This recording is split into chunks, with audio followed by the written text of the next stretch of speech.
जय हिंद, नमस्कार सभी बेलियानों, राम राम। मैं मनीराम चौधरी अल्फा एकेडमी पनाड़ जोधपुर के ऑनलाइन डिजिटल प्लेटफॉर्म पर आप सभी का सौहार्दपूर्ण स्वागत व अभिनंदन। हम पढ़ रहे थे राजस्थान कला व संस्कृति, और राजस्थान कला संस्कृति में एक बहुत महत्वपूर्ण टॉपिक शुरू करने जा रहे हैं, राजस्थान की जनजातियां। अक्सर विद्यार्थी इस टॉपिक से बचने का प्रयास ज्यादा करते हैं, कारण कि शब्दावली हार्ड है। इन शब्दों को थोड़ा सरल शब्द में या अपनी थोड़ी लोकल भाषा शब्दावली में तोड़कर पढ़ा जाए तो बड़ा आसान है। इनके अलावा जनजातियां सबसे महत्वपूर्ण टॉपिक भी है। कोई भी अपने अगर कंपटीशन लेवल का एग्जाम जिसमें राजस्थान कला संस्कृति और जनजातीय टॉपिक शामिल है तो उनसे बहुत महत्वपूर्ण क्वेश्चन बनते हैं, और यहाँ जो भी विद्यार्थी पूर्णतः शुद्ध रूप से करके आते हैं उनके लिए बहुत बड़ा प्लस पॉइंट है।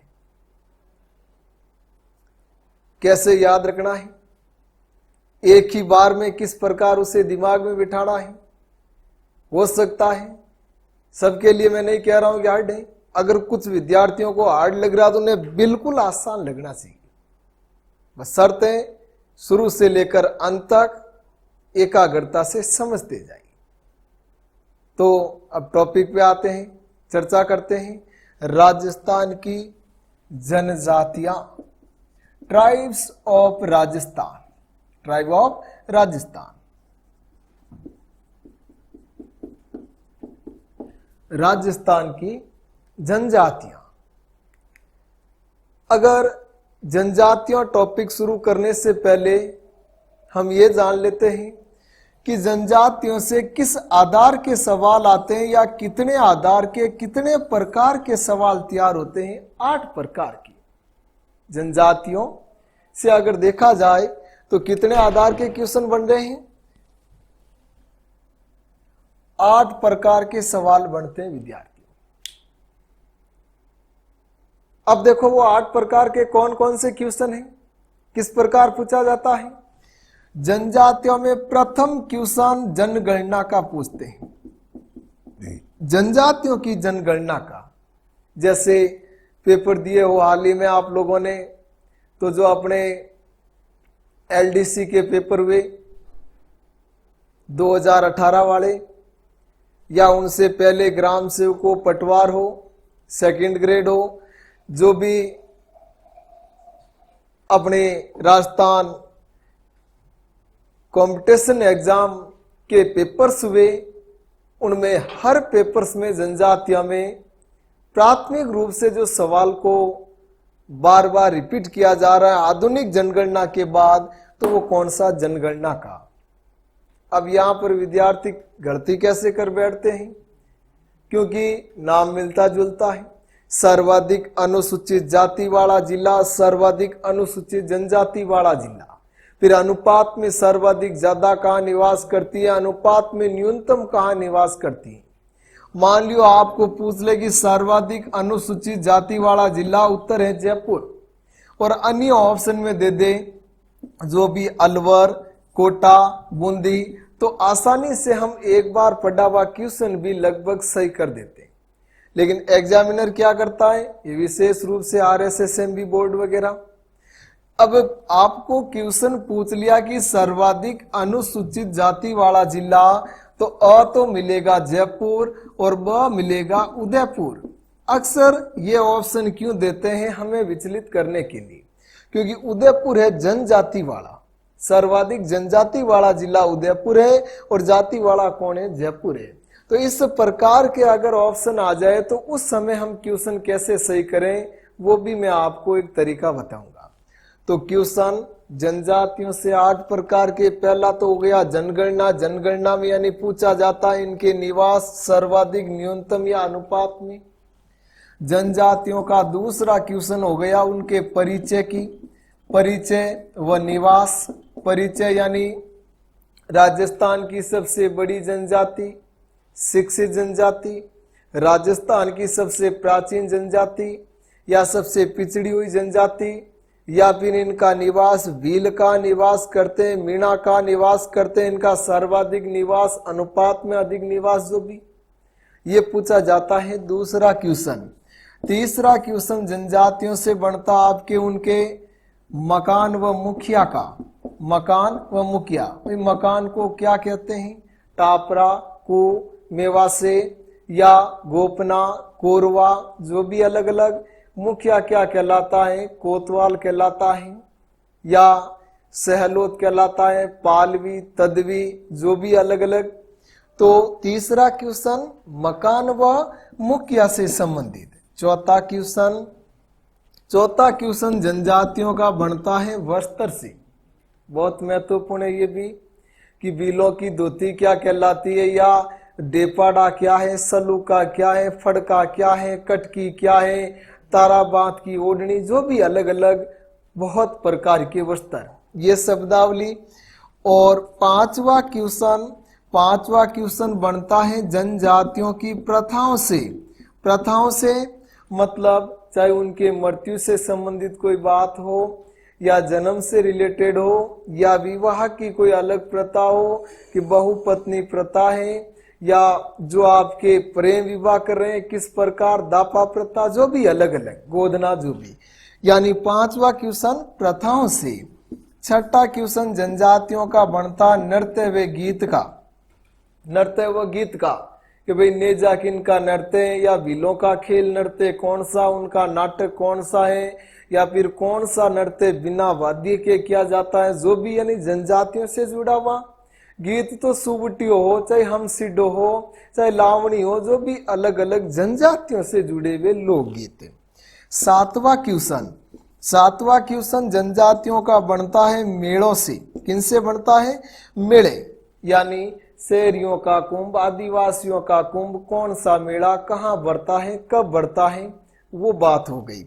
आठवां क्वेश्चन जनजातियों की शब्दावली। शब्दावली विशेष कि उनकी खेती क्या कहलाती है, दजिया कहलाती है, चिमाता, वालरा, अनाज की कोठी को क्या कहते हैं, किस भाषा का प्रयोग करते हैं, किस वादी, यानी वो अन्य विशेष शब्दावली। तो इस प्रकार विद्यार्थियों जनजातियों से कितने आधार के सवाल तैयार होते हैं? 8 प्रकार के। मैं आपको हर बार एक बात कहता हूं कि टॉपिक चाहे कोई भी पढ़ने से पहले उसके बारे में इतना अध्ययन जरूर करें कि इनसे प्रश्न किस प्रकार पूछे जाते हैं, तो आगे अपने पढ़ने का एक हमें प्लेटफॉर्म, मान लियो एक पढ़ने का जरिया मिल जाता है कि मुझे ये बात ही पढ़नी है। चलो अब शुरू करते हैं जनजातियां। सबसे पहली बात, जनजातियां किसे कहते हैं? भाई ये भी अपनी तरह मानव परिवेश में ही। जनजातियों का मतलब कि आधुनिक युग में बदलाव के साथ जिनमें कोई भी विशेष बदलाव नहीं आया, आज भी वो प्राचीन परिवेश में ही विद्यमान है। शैक्षिक रूप से, आर्थिक रूप से, राजनीतिक रूप से, हर फील्ड से क्या है, पिछड़े हुए वो वर्ग क्या कहलाया? जनजातियां। और वही वर्ग यानी यहाँ की बहुत प्राचीनतम जाति मानी जाती है। आदि यानी प्राचीन।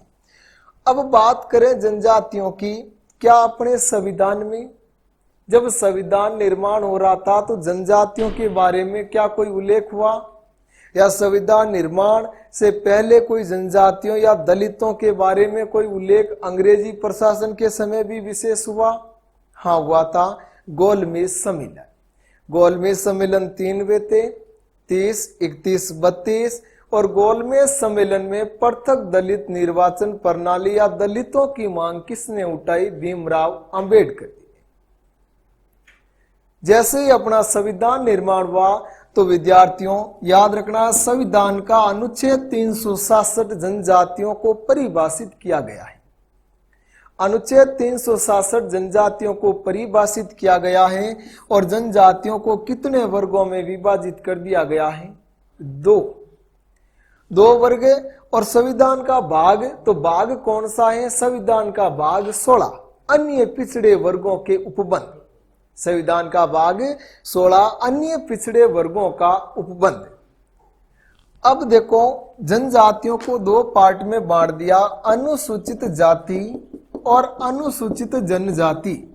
अनुसूचित जाति व अनुसूचित जनजाति, ये भी आपको साथ में ध्यान रखना है कि संविधान का आर्टिकल 341 अनुच्छेद 341 अनुसूचित जाति का उल्लेख करता है और अनुच्छेद 342 अनुसूचित जनजाति का उल्लेख करता है। और अनुच्छेद 343 तो आप सबको पता ही है, संघ की राजभाषा हिंदी का उल्लेख अनुच्छेद 343। 345 तो राज्य की राजभाषाएं, 348 हाई कोर्ट, सुप्रीम कोर्ट, विधेयक आदि पर प्रयोग की जाने वाली भाषाएं, 351 हिंदी भाषा के विकास के निर्देश, 352 राष्ट्रीय आपातकाल, 356 राष्ट्रपति शासन, 360 वित्तीय आपातकाल, 368 संविधान में संशोधन यानी संविधान जो अपने भाग 20 संविधान संशोधन प्रक्रिया, 370 21 से हटा दिया, कहा? जम्मू एंड कश्मीर से। चलो इधर ध्यान दो। देखो, हो सकता है कुछ विद्यार्थियों को ये डीपली लगे कि इतना गहराई में जाने की आवश्यकता नहीं, हम जो भी बात पढ़ेंगे वो पूरी पढ़ेंगे, चाहे एग्जाम आप कांस्टेबल का दो या आरएस का, कोई फर्क नहीं पड़ता है, यानी जानकारी पूरी होनी चाहिए। तो देखो, जनजातियों को परिभाषित किया गया आर्टिकल 366 दो वर्गों में विभाजित कर दिया, 341 जाति और 42 जनजाति। अब बात करते हैं अपने राजस्थान में। राजस्थान में विशेष रूप से जनजातियों का निवास पहाड़ी और वन्य इलाकों में है। और राजस्थान का दक्षिण व दक्षिण पूर्वी जो पहाड़ी भाग है, पथरीला क्षेत्र है, और इसी पहाड़ी भाग में विशेष रूप से किनका निवास है? जनजातियों का। अगर आपको देखो, यहां से क्वेश्चन दो प्रकार से बनता है। अगर एग्जामिनर पूछे कि राजस्थान में सर्वाधिक जनजाति वाला जिला, तो सीधा सा है उदयपुर। लेकिन उदयपुर किधर आ रहा? राजस्थान के दक्षिण में। आप देखो, उदयपुर, डूंगरपुर, इनके अलावा बांसवाड़ा, झालावाड़, कोटा, बारा, ये क्या है? जनजातियों के निवास स्थल। अब ये क्षेत्र कहां पर हो गया? राजस्थान के दक्षिण व दक्षिण पूर्वी पहाड़ी भाग, यानी सीधा आपको भूभाग से पूछ ले कि राजस्थान के किस भूभाग में मुख्यतः जनजातियों का निवास है, तो दक्षिण व दक्षिण पूर्वी पहाड़ी भाग। राजस्थान में मुख्यतः 12 प्रकार की, वैसे बहुत जनजातियां निवास करती हैं, लेकिन जो मुख्य रूप से परिभाषित किया उसमें कितने? 12 प्रकार की जनजातियां निवास करती हैं। और 12 प्रकार की जनजातियों में देखें तो सबसे बड़ी यानी फर्स्ट है मीणा, और सेकंड कौन है? भील, और तीसरी बड़ी जनजाति कौन है? गरासिया। राजस्थान की सबसे बड़ी जनजाति मीणा, सेकंड भील, तीसरी गरासिया। उनके बाद आपको क्रम याद रखने की आवश्यकता नहीं। अगर क्रम का पूछे तो जहां तक है पहली बड़ी या दूसरी बड़ी, और इसके बाद पूछे तो तीसरी कौन? गरासिया। उनके बाद देखो, कथोड़ी, कंजर, डामोर, सांसी, सहरिया, नायक नायकड़ा, कोलिडोर, दानका दानकी, डोली, यानी ये लगभग विभिन्न प्रकार की जनजातियां राजस्थान में निवास करती हैं। अब जो अपना प्रारंभिक क्वेश्चन जो अपन ने पढ़ा था कि पहला क्वेश्चन कौन सा, जनगणना का, तो वो क्वेश्चन ध्यान करते हैं और समझते हैं जनगणना के आधार पर अनुसूचित जाति का सर्वाधिक निवास कहां पर है और अनुसूचित जनजाति का सर्वाधिक या इनके कुल आंकड़े कितने हैं या न्यूनतम निवास कहां पर है। तो ध्यान देना, पहले ये आप प्रिंट कर लियो, स्क्रीनशॉट ले लियो। चलो नेक्स्ट,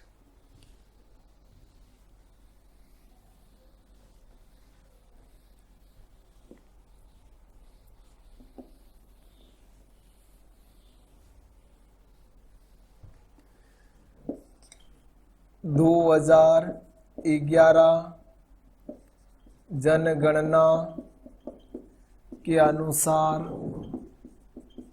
राजस्थान की जनजातियां, 2011 जनगणना के दो पार्ट में बांट दियो। एक तो अनुसूचित जाति, अंग्रेजी में क्या कह दिया, शेड्यूल कास्ट, अनुसूचित जनजाति, शेड्यूल ट्राइब, क्या कह दिया, शेड्यूल ट्राइब। अब देखो, पहले तो मैं आपको सीधा इनका क्रम बता देता हूं कि ये कहां पर कितनी निवास करती है, फिर उन बातों को याद रखने का एक तरीका बताऊंगा। देखो, 2011 जनगणना के अनुसार अनुसूचित जाति की कुल आबादी राजस्थान में, ये आंकड़े कहां के, राजस्थान, कुल आबादी 122.22 लाख है और ये 122.22 लाख संपूर्ण राजस्थान की 17.83% है। कितनी है, 17.83% है। अब बात करें राजस्थान में या इनका सर्वाधिक निवास, देखो इनका सर्वाधिक निवास, साथ में भारत का भी ध्यान रख लेना। ये भारत में इसकी सर्वाधिक आबादी है उत्तर प्रदेश और अनुपात के हिसाब से है पंजाब। साथियों, अनुपात यानी मान लियो कि एक गांव की आबादी है 10,000, 10,000 में से 10% क्या है, वहां पर निवास करते हैं एससी, तो 10% कितना हो गया, 1,000। एक गांव की आबादी है 1,000, 1,000 में से 500 लोग वहां पर किनके हैं, एससी के। देखो 500 संख्या में तो 1000 से कम है, लेकिन प्रतिशत अनुपात में देखें तो ये इसका किसका कितना है, 50, और ये कितना है, 10, यानी अनुपात में अधिक। तो अनुपात में अधिक कहां पर है, पंजाब में, और कुल संख्या में अधिक कहां पर है, उत्तर प्रदेश में। बात करें राजस्थान, राजस्थान में सर्वाधिक है जयपुर और अनुपात में अधिक है गंगानगर। कहां पर है, गंगानगर। और न्यूनतम निवास इनका है डूंगरपुर बांसवाड़ा, और उसके बाद है प्रतापगढ़। साथ में लिंगानुपात भी देख लियो, अनुसूचित जाति का लिंगानुपात 923 है। देखो जनगणना में लिंगानुपात वाले आंकड़े बहुत महत्वपूर्ण है। अनुसूचित जाति का लिंगानुपात 923 है, अनुसूचित जनजाति का लिंगानुपात 948 है, राजस्थान का लिंगानुपात 928 है, भारत का लिंगानुपात 943 है, विश्व का औसत लिंगानुपात 984 है। विश्व में सर्वाधिक लिंगानुपात वाला महाद्वीप यूरोप है। विश्व में सर्वाधिक लिंगानुपात किस देश का है, यूक्रेन का 1179 है। भारत में सर्वाधिक लिंगानुपात 1084 है, किन का, केरल का। राजस्थान में सर्वाधिक लिंगानुपात डूंगरपुर 994, कहीं 990 भी मिलते हैं, कितना, 994। लेकिन न्यूनतम लिंगानुपात भारत में किनका, हरियाणा, किसका है, हरियाणा। और इनके अलावा अपने राजस्थान में न्यूनतम लिंगानुपात धौलपुर 846 है। राजस्थान में 0 से 6 वर्ष तक की आयु का लिंगानुपात 888 है। लिंगानुपात वाली बात भी आंकड़े याद रखने। चलो, ये तो सीधी सी बात हो गई। और जो आप सीधी गाइड या कोई पुस्तक के आधार पर भी पढ़ सकते हैं। चलो एक बार मैं अनुसूचित जनजाति के भी आंकड़े लिख देता हूं, फिर आपको उसे याद रखने का एक तरीका बताता हूं। चलो, अनुसूचित जनजाति भारत में राजस्थान का 6वां स्थान है अनुसूचित जनजातियों के हिसाब से। अनुसूचित जनजाति की कुल आबादी 92.37 लाख है। ध्यान रखना, इनका यहां से क्वेश्चन अभी फर्स्ट ग्रेड पेपर हिस्ट्री में भी पूछा था। इनके अलावा एलडीसी यानी जनगणना वाला पेपर, जो जनगणना वाला जनजातियों का क्वेश्चन है, वो पेपर में जब पूछा जाता है तो लगभग बहुत ज्यादा लोग यानी विचलित होकर खोटा कर देते हैं। खोटा नहीं करना, यह आपका प्लस पॉइंट है। कुल आबादी 92.37 या कहीं पर 39 लाख मिलती है, 92.39 है। और ये अपने संपूर्ण राजस्थान की है शुद्धतम 13.48%। राजस्थान की आबादी की 13.48% अनुसूचित जनजाति, 17.83% अनुसूचित जाति। जनजाति के निवास की बात करें, निवास तो देखो सर्वाधिक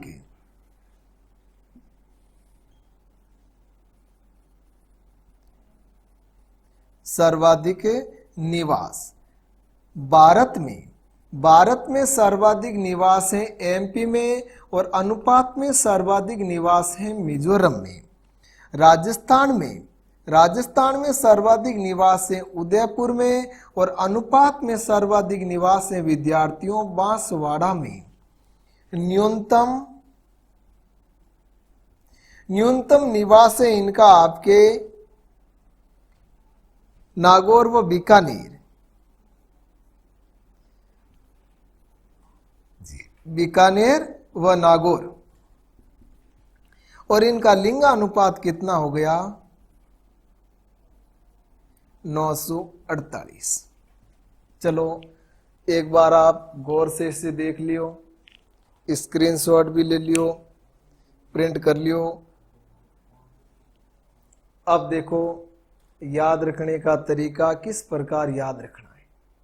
रटने वाली बात तो आम बात है, कोई भी रट सकता है। अब इसमें मैं बताऊं या ना बताऊं कोई विशेष प्रभाव भी नहीं पड़े। फिर अब किस प्रकार इसे सरलतम तरीके से आप याद रखो, तो वो ध्यान देना। अनुसूचित जाति और अनुसूचित जनजाति, इन दोनों में अपने को अंग्रेजी वाले शब्द लेने हैं, एससी और एसटी। अब इन दोनों में विद्यार्थियों एस तो कॉमन आ रहा है, तो एस से एस कट गया। लॉजिक से याद रखना है, एस कॉमन है। अब अलग क्या है? सी और टी।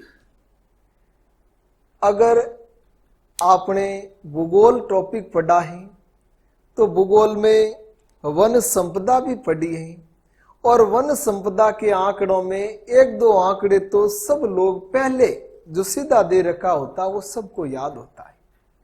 जनजातियां ज्यादा किन पर निर्भर है? पेड़ों पर। वही वनों उत्पाद, चाहे कथा प्राप्त करना हो, गोंद प्राप्त करना हो, वनों से शराब बनाते हैं, या उनका जो निजी व्यवसाय है।